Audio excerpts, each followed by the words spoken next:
nafsu amarah, nafsu yang paling bawah, tempatnya di neraka jahanam yang paling bawah, asbalin nar, neraka yang paling bawah sekali, neraka jahanam yang paling bawah sekali. Inilah tempat nafsu amarah. Matinya dikuburkan, hancur lebur jasadnya, hancur membusuk di dalam tanah. Inilah nafsu amarah. Tidak akan dipertemukan kepada Rasulullah, tidak akan berjumpa kepada Nabi-Nya, karena dia tidak melaksanakan apa-apa yang disyariatkan, ditarekatkan, dihakirkan, dimakrifatkan. Dia tidak melaksanakan.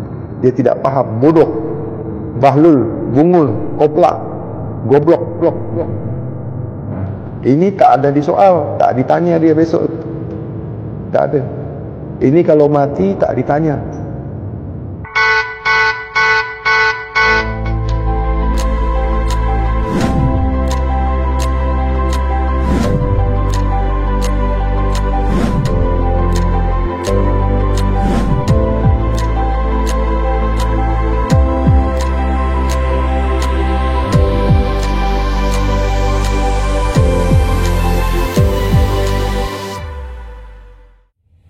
Al-Mahdi itu menghancurkan kebatilan, mengangkat yang hak, menegakkan yang hak, menghancurkan kebatilan. Karena dia sebagai saksi yang awal dan yang akhir. Itu makanya dia pasti datang, karena saksi kebenaran. Al-Mahdi itu saksi yang membawa kebenaran. Al-Mahdi itu membawa kebenaran, membawa yang hak, menghancurkan yang batil. Wa qul ja'al haq wa jahaqal batil innal batil kana zahuqa.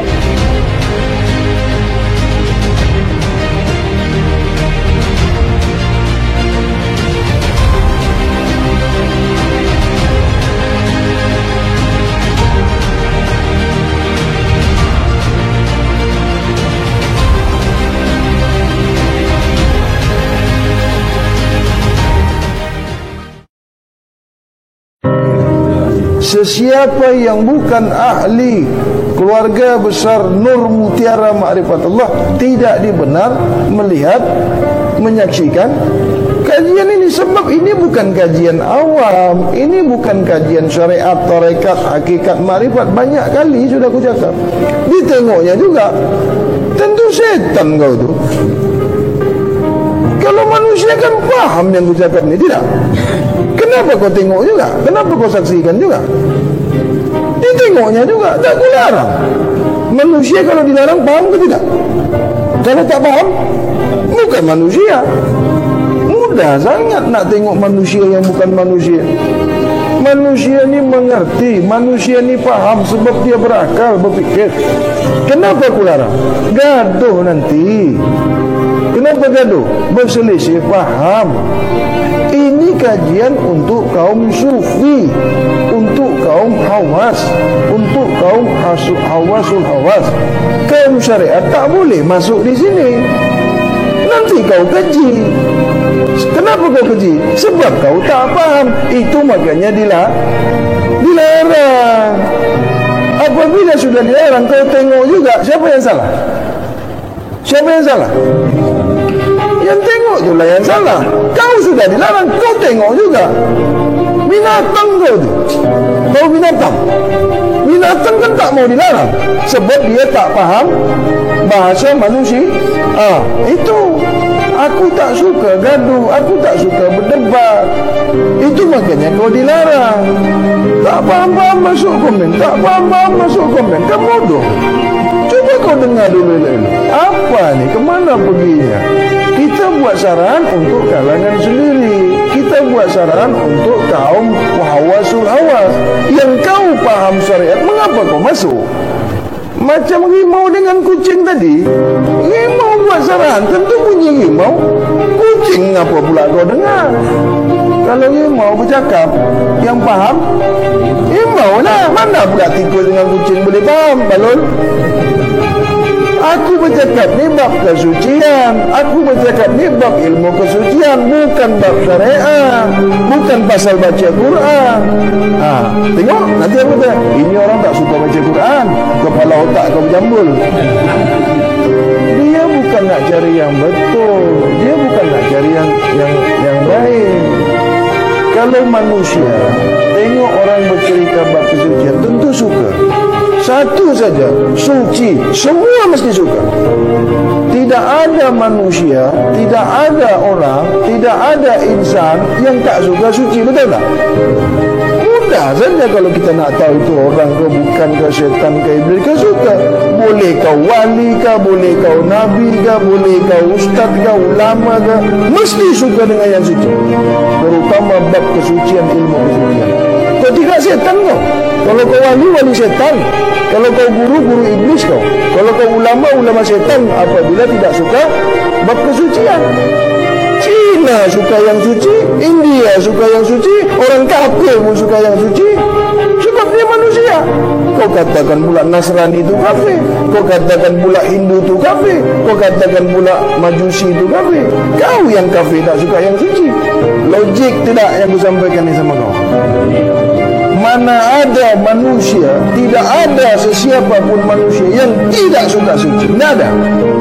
Tidak ada dalam dunia ini manusia yang tidak suka buat kesucian. Bini suci, suka. Anak kita bersih suci, kita suka. Kereta kita bersih suci, kita suka. Rumah kita bersih suci, kita suka. Pemakanan bersih suci, kita suka. Duit bersih, kita suka. Coba bini kau buruk, kau suka? Maksud buruk itu bukan muka dia yang buruk. Kain buruk dalam soma, barang buruk terasa berloma.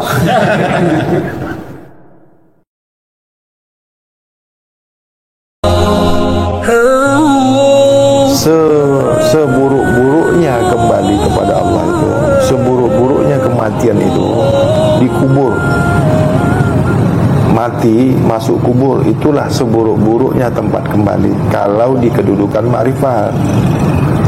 Kalau di kedudukan syariat, dia kata mati itu masuk kubur dululah. Nanti dari kubur baru Allah pindahkan ke satu tempat. Kalau di syariat, mati itu, meninggal itu memang dimasukkan di kubur lah, ditanam lah. Tapi bagi orang sufi, kepada orang sufi, orang makrifat, itu tidak dikubur. Matinya itu bukan dikubur, karena mati itu buruk sekali. Bahasa mati ini bukan untuk manusia. Bahasa mati, cakap mati itu bukan untuk manusia. Manusia ini tidak mati. Manusia ini kembali. Kenapa? Inna lillah wa inna lillah ilaihi roji'un. Inna lillah wa inna lillah ilaihi roji'un. Allah lah tempat sebaik-baiknya tempat kembali. Akulah sebaik-baiknya tempat kembali, kata Allah. Nanti cari di Al-Quran. Jadi bukan kembali di kuburan, bukan masuk ke kubur, bukan masuk ke dalam tanah. Tapi kalau di bab awam, bab hakikat, memang mesti dikuburkan. Kata dia fardu kifayah. Kullu nafsin jaikatul maut. Tiap-tiap yang bernyawa pasti akan merasakan mati. Kalau orang sufi, kalau orang makrifat, dia tak nak masuk kubur. Paham orang hakikat, paham orang makrifat, tidak dikuburkan. Sebab apa? Kepahaman orang hakikat syariat ni, kepahaman hakikat makrifat ni, awalnya akan sama dengan akhir. Awal akan sama dengan akhir. Bagaimana awal, bagaimana akhir. Sebagaimana awal, begitu pula akhir. Masa beranak, masa lahir dulu. Masa beranak, lahir dulu. Jasad dengan ruh kan. Orang makrifat, semasa dia beranak, lahir, dilahirkan jasad dengan ruh. Kembali kepada Allah, jasad dengan ruh, sempurna. tingkatannya kamilah. Manusia ni, jiwa ni ada 7 tingkatan. Tingkatan nafsu ni, tingkatan manusia ni ada 7 tingkatan. Yang pertama, yang bawah sekali, amarah. Nafsu amarah. Ini nafsu tak akan kembali kepada Allah. Ini nafsu tidak akan kembali kepada Allah. Dipanggil nafsu amarah. Ruhnya juga tidak kembali kepada Allah. Nafsu amarah ni, jasad tidak kembali ke Nur Muhammad, ruh tidak kembali ke Nur Allah. Inilah nafsu amarah. Tidak akan pernah mencium angin surga. Tidak akan pernah. Jasadnya tak kembali kepada Nur Muhammad, ruhnya pun tak kembali ke Nur Allah. Tak akan pernah kembali. Matinya dikuburkan, ditanam laksana haiwan. Nafsu amarah, nafsu yang paling bawah, tempatnya di neraka jahanam yang paling bawah, asfalinar,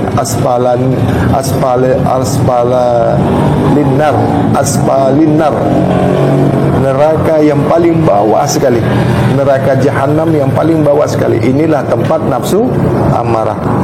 Matinya dikuburkan, hancur lebur jasadnya, hancur membusuk di dalam tanah. Inilah nafsu amarah. Tidak akan dipertemukan kepada Rasulullah, tidak akan berjumpa kepada nabinya, karena dia tidak melaksanakan apa-apa yang disyariatkan, ditarekatkan, dihakikatkan, dimakrifatkan. Dia tidak melaksanakan. Dia tidak paham, bodoh, bahlul, bungul, koplak, goblok. Ini tak ada disoal, tak ditanya dia besok itu. Tak ada. Ini kalau mati tak ditanya. Matinya jadi babi, matinya jadi katak, jadi kodok, laksana haiwan. Ini nafsu amarah. Seburuk-buruknya nafsu itu nafsu amarah. Matinya dikuburkan, dimasukkan ke liang lahat, ditanam laksana haiwan. Tidak ada ampun. Macam binatang, makannya seperti haiwan, perilakunya seperti haiwan, ya, perilaku haiwan, fi'ilnya fi'il haiwan, tabiatnya tabiat haiwan, otaknya otak haiwan, tingkah lakunya bagaikan hewan, bentuknya saja manusia, bentuk rupa manusia, tapi bukan manusia. Manusia durjana, dibagi akal tak guna akal, dibagi hati tak merasa. Makan semuanya dimakan, otaknya akalnya tidak dipergunakan, rasanya tidak merasa, hayalnya sembarangan, perilakunya perilaku hewan. Ini matinya ditanam, dikubur, tak ada ampun. Merasakan siksa kubur, merasakan siksa dunia, merasakan siksa kubur, alam fana, alam barzah, alam mizan, seluruh alam dia disiksa, tersiksa terus. Tak mau belajar, bodoh, bahlul, pekok, bungul, goblok, koplak, semua sama dia. Salah menyalahkan, keji mengkeji, suuzon sama orang, kacau orang, menghina orang, mengkeji orang, suuzon sama orang. Hatinya busuk bagaikan bangkai yang paling busuk sekali. Tak pernah senang tengok orang senang, tengok orang susah pun dia susah, tengok orang senang lagi dia susah. Itu manusia jahannam itu, manusia durjana. Bentuknya saja manusia, bentuk, tahu bentuk kan? Rupanya rupa manusia, dalamnya tu haiwan, bangkai, pendusta, suka mencaci orang, suka mengkeji orang. Itu. Tengok orang mengaji, tengok orang bercakap, tengok orang bercakap baik, dia tak suka. Selalu komen yang tak baik, sifatnya busuk. Tengok orang sudah berubah, tengok orang sudah baik, lagi dipuji. Wah, ini aku kenal ni, ini orang gila dulu ni, macam mana dia boleh bercakap ni? Aku tak percaya. Kenapa? Dia tak boleh berubah. Tengok orang sudah berubah, sudah baik, dia tak. Sebab apa? Dirinya tak pernah berubah, dirinya tak boleh baik. Jadi diingatnya orang ni macam itu juga. Sebab dirinya kotor, busuk, bangkai. Sebab makan yang busuk-busuk, makan yang bangkai-bangkai, semua dimakan. Tak teratur, tak pakai hukum. Orang yang tidak merasa apa yang dimakannya, ya, tidak kawal, tidak pelihara, tidak perhatikan makanannya, laksana hewan, laksana binatang busuk, macam mana mau belajar yang kesucian? Tahapan belajar bab kesucian ini mesti bersih, makan yang bersih-bersih, berpikir yang bersih, yang suci, pandangan kita mesti bersih, pendengaran kita mesti bersih, baru masuk bab kesucian. Inilah awal belajar agama. Inilah belajar bab syariat, tarekat, hakikat, makrifat. Macam mana nak bersihkan hati kita? Hati kita itu segumpal daging. Daging ini segumpal darah. Apabila segumpal daging ini baik, bersih, maka bersihlah hati kita, bersihlah pikiran kita, bersih pandangan kita, bersih perilaku kita, bersih gerak kita, bersih ucapan kita, hayalan kita. Kerana makan tak pernah bersih, makan yang kotor, makan yang berdarah-berdarah, makan yang pandai berak, makan yang pandai kawin. Kalau kita makan hewan, hewan ni makan ke tidak? Kalau hewan ni makan, ada kotorannya enggak? Ada najisnya enggak? Kalau kita makan hewan itu, kita pun ikat kotor, masuk ke dalam perut kita, kita pun kotor. Hewan ni ada penyakit tak? Penyakit hewan itu, kita makan hewan itu, maka penyakitnya akan masuk ke tubuh kita. Lama kelamaan, dengan masa yang panjang, akan merusak jaringan di tubuh kita. Itulah yang melemahkan tubuh kita. Maka kita sakit, hilang ingatan, susah nak sembahyang, susah nak kawal hati kita, susah nak kawal nafsu kita, berkecamuk hati kita itu. Ini susah dapat guru yang macam ini. Jarang sekali guru ada mengajarkan bab kesucian ni. Assalamualaikum guru. Waalaikumsalam. Saya nak belajar. Mari sini. Terus makrifat, terus makrifat. Kenapa tak diajarkan yang asas, yang awal, pondasi? Kalau kita mau mengajarkan orang bab kesucian, mesti diajarkan dulu bersih. Ilmu ini suci tidak? Ilmu Allah ini suci tidak? Kalau nak dengan ilmu Allah, kalau mau dengan ilmu Allah, mesti suci. Kita mesti suci, hati kita mesti suci, otak kita ni mesti suci, baru boleh belajar ilmu maha suci. Bagaimana kamu belajar ilmu maha suci? Ilmu Allah ni kan ilmu maha suci. Ilmu ini kan milik Allah. Ilmu ini kepunyaan Allah, hak Allah. Allah maha suci tidak? Kalau Allah maha suci, ilmunya pun suci. Bagaimana kau mau dengan ilmu suci ni, ilmu kemahasucian, kau tak suci, kau tak akan dapat. Tak tahulah kalau ilmu setan. Kalau belajar ilmu setan, tak payah kau pakai suci. Tahu tak? Kalau kau nak belajar ilmu setan, ilmu jin, kau makan aja yang kotor-kotor tu, yang berdarah-berdarah tu kau makan semua, tak payah belajar, dapat langsung ilmu tu, ilmu setan. Kau ingat syekh, wah ni syekh datang ni, kau kata syekh, ingat syekh juga yang datang, rupanya setan. Muka kau tu macam setan. Semua kau makan. Makanan setan kau makan, makanan jin kau makan, makanan hewan kau makan. Manusia ni makanan manusia lah. Kalau kau betul-betul manusia, kau tak makan makanan setan, kau tak makan makanan jin, kau tak makan makanan. Tengok, nanti dicakap dia, saya ni marah, garang. Aku ni macam inilah. Bukan marah. Pandailah kita ni sebagai manusia. Manusia ni smart. Udah ada contoh. Kan dah ada contoh kita. Siapa contoh suri tauladan kita, quswatun hasanah kita ni siapa? Nabi kita kan tak sembarang makan. Dah bagi tahu, kalau kau nak yang maha suci, kalau kau nak balik ke maha suci, kita ni dah umur, kemana kita balik?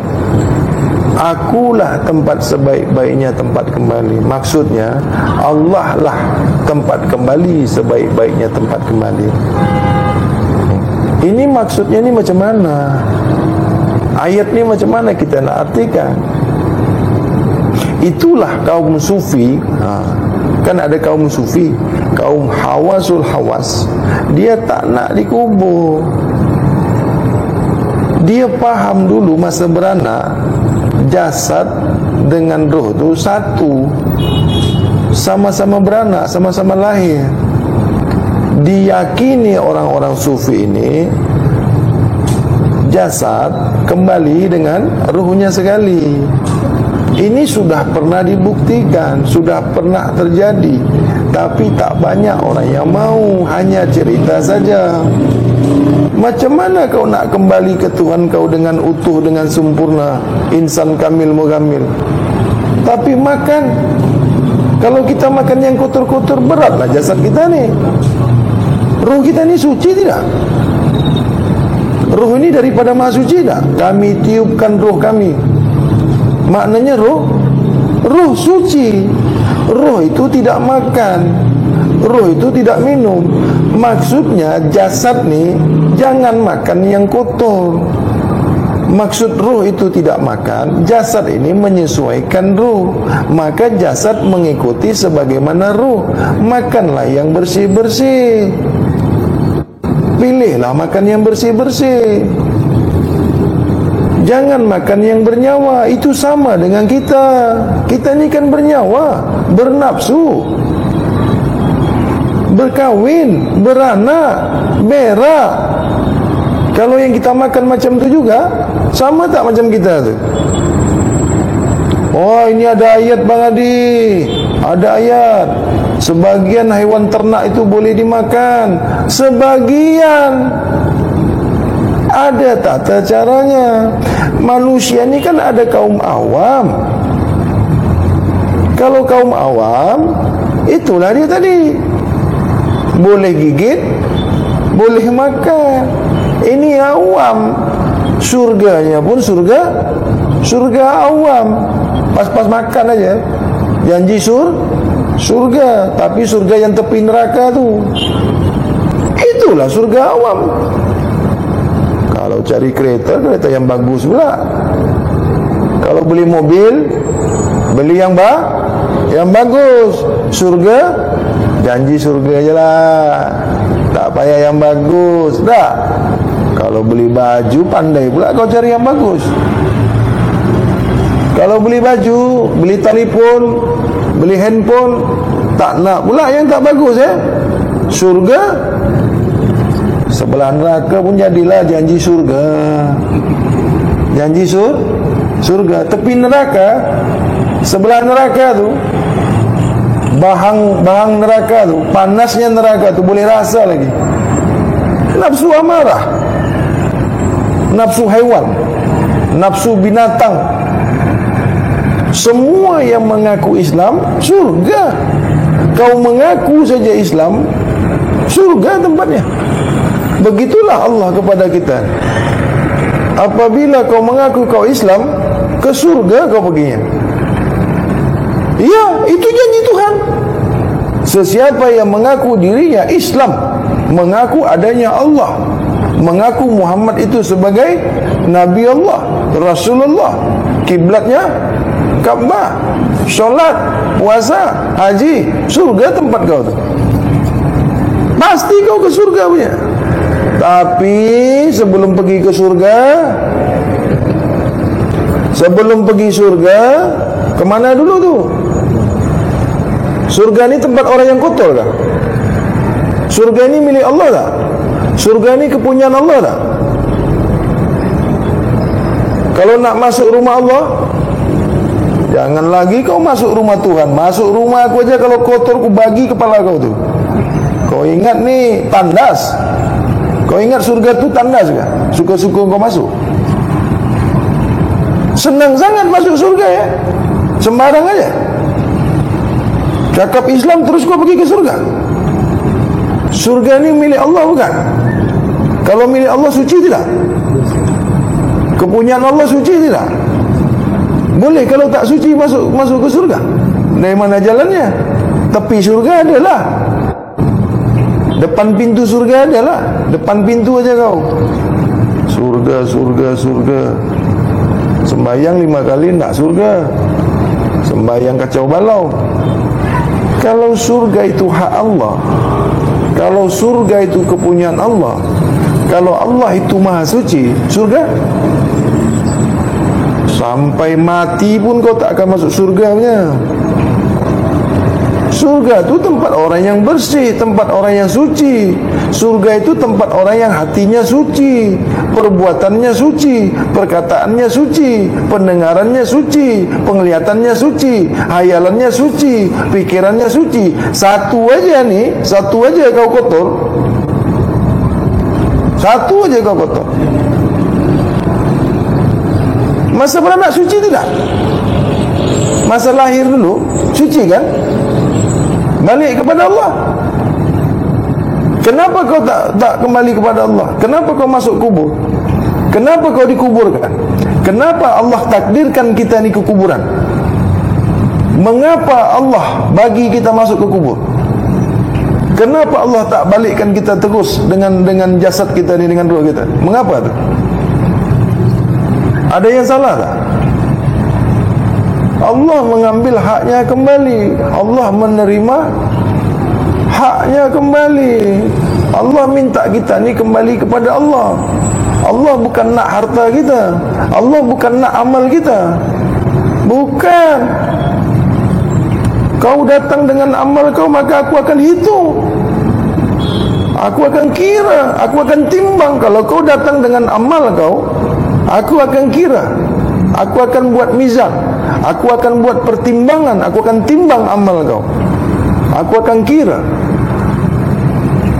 Dari mana kau beramal kalau tak ku gerakkan? Boleh kau beramal? Mata tak ada, suara tak ada, gerak tak ada, roh kau tak ada, kau boleh buat amal? Boleh buat baik kau? Nyawa kau tak ada, boleh buat baik? Boleh buat sembahyang kau, roh kau tak ada.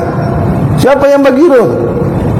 Kalau Allah yang bagi roh, kalau roh itu hak Allah, Allah yang bagi roh, perbuatan kamu itu perbuatan siapa? Ada amal. Tiap-tiap gerak, tiap-tiap perbuatan hak Allah. Maknanya perbuatan sembahyang, perbuatan zakat, perbuatan haji, siapa punya? Tak bergerak saja kau, itu Allah yang punya kuasa. Bergerak Allah punya kuasa. La tatarabu zaratin biiznillah. La tatarabu zaratin biiznillah. Tidak akan bergerak kau sebesar zarah pun kalau bukan izin daripada Allah. Tak boleh bergerak. Amal dari mana? Amal kau dari mana? Dari mana amal kau? Boleh kau beramal kalau bukan Allah? Boleh. Apa yang nak dibawa kepada Allah? Kata nak surga. Surga dari mana? Dari mana surga? Amalnya dari mana? Boleh sembahyang, Allah tak bagi gerak. Boleh sembahyang kalau tak bagi nafas. Sembahyang boleh. Nak minta upah, tak faham. Si nak ke surga, si nak ke surga aja kau. Mana ada surga kalau kita ni tak buat baik. Binalah surga kita tu sendiri. Apa dengan kita apa? Sentiasa suci. Surga tu tempat yang suci, tempat orang-orang yang suci, disediakan oleh yang maha suci. Jadi kalau kita ni sentiasa suci, tak pandai Allah bawa kita ni ke mana? Kalau kita ni sentiasa suci, tak pandai Allah bawa kita ni ke mana? Tak faham Allah bawa kita ni ke mana? Nak surga juga. Allah tak tahu kita ni nak diletakkan ke mana, tak tahu. Allah tak tahu yang mana suci, yang mana kotor.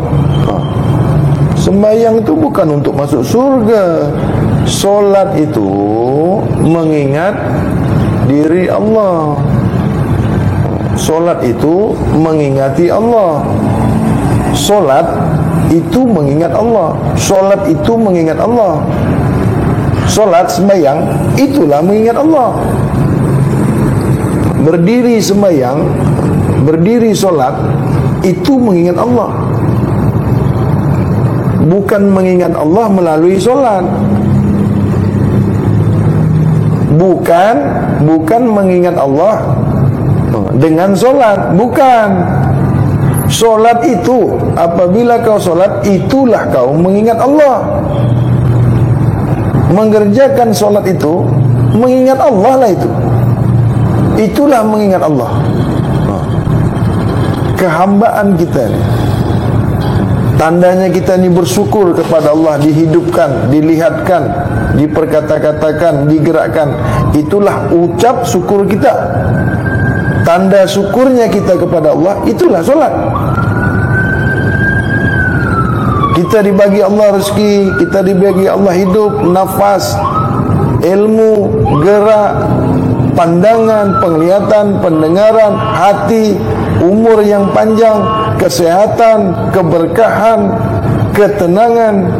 Ucap syukur kita ni, tandanya kita bersyukur kepada Allah yang kita sudah dibagi semuanya. Sembahyang, itulah jalan kembali kepada Allah dengan sembahyang. Satu-satunya jalan nak balik kepada Allah, sembahyang, solat. Apa dalilnya? Inna salatil mi'ratul mu'min. Aku tak fahamlah menyebutkan ayat tu. Maknanya sesungguhnya solat orang mukmin itu, sesungguhnya solat itu mi'ratnya orang mukmin. Itu bukan nak masuk surga. Kalau di bab awam, di bab syariat itu, dengan solat itulah dia masuk ke surga. Sebab itu dikatakan ibadah. Ini bab syariat. Apabila orang solat, insya-Allah Allah masukkan ke surga. Sama ada solatnya betulkah, tak betulkah, lalaikah solatnya, di dalam dia solat, sebelum dia solat, di dalam solat, setelah solat, di luar solat, dilalai. Masuk surga juga katanya tu. Janji solat. Yang penting solat. Pasti masuk surga. Ini bab awam. Beruk pun pandai solat juga, surga juga. Anjing aja, anjing. Ada tak riwayatnya anjing masuk surga? Ada kan? Solat ke anjing tu? Sebegitu mudahnya kan ke surga tu. Apa yang dibuat anjing itu? Sehingga Allah masukkan anjing itu ke surga. Apa yang dibuat anjing itu? Sembahyang kah?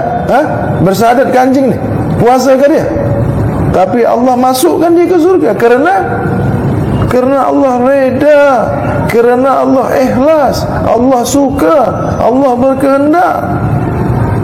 Jadi kalau nak masuk surga itu, kita berharap keikhlasan, keredaan Allah. Dapatkanlah Allah itu suka kepada kita, Rahman dan Rahimnya. Itu Sembahyang tu perintah. Maksud perintah tu suci, bersih.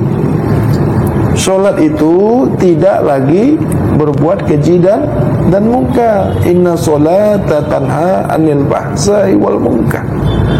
Sesungguhnya solat itu mencegah daripada perbuatan keji dan munkar. Itu ada tak? Sesungguhnya solat itu bawa kau ni pergi ke surga. Ada tak? Cuba cari ayatnya. Kalau ada, bagi tahu dengan aku. Kan kita ni sama-sama belajar. Coba cari sesungguhnya solat itu bawa kita pergi ke, atau sesungguhnya solat itu pasti masuk. Coba cari ayatnya. Aku pun nak solat juga ni. Ada tak fawailul lil musallin?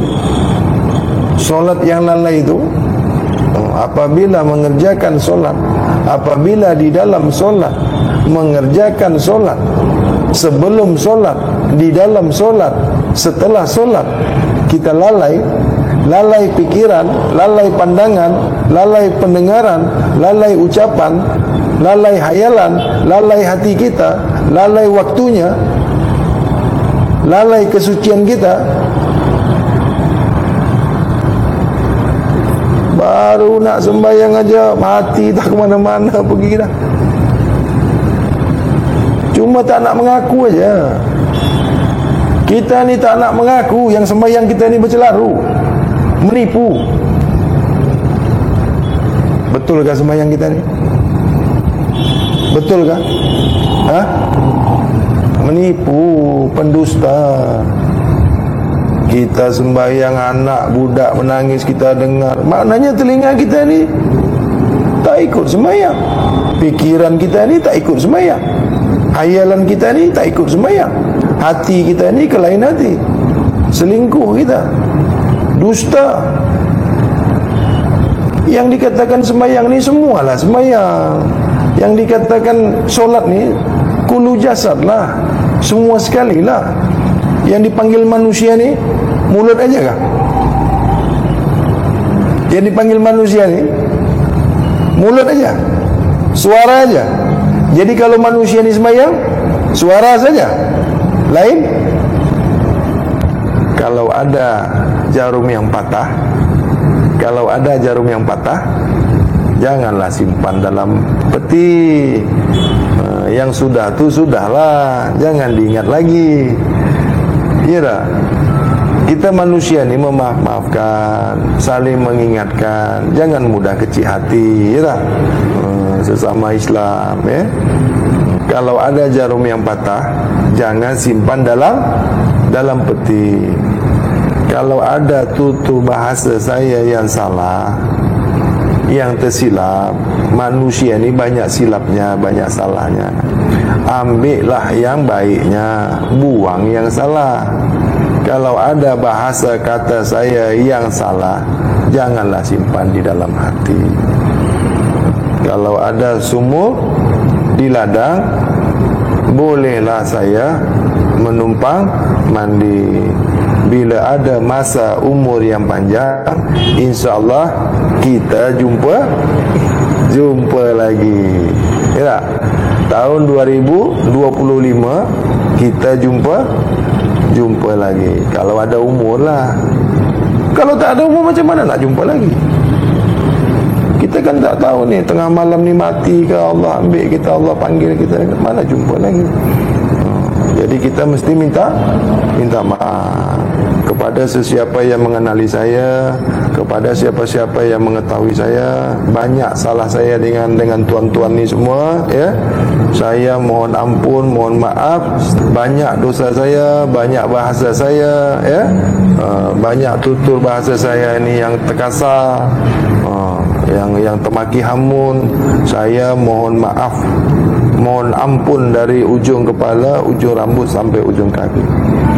Ampunkanlah saya yang tak berdaya ni, ya. Saya manusia yang banyak kesalahan dan kehilapan. Wabillahi taufik wal hidayah. Assalamualaikum warahmatullahi wabarakatuh.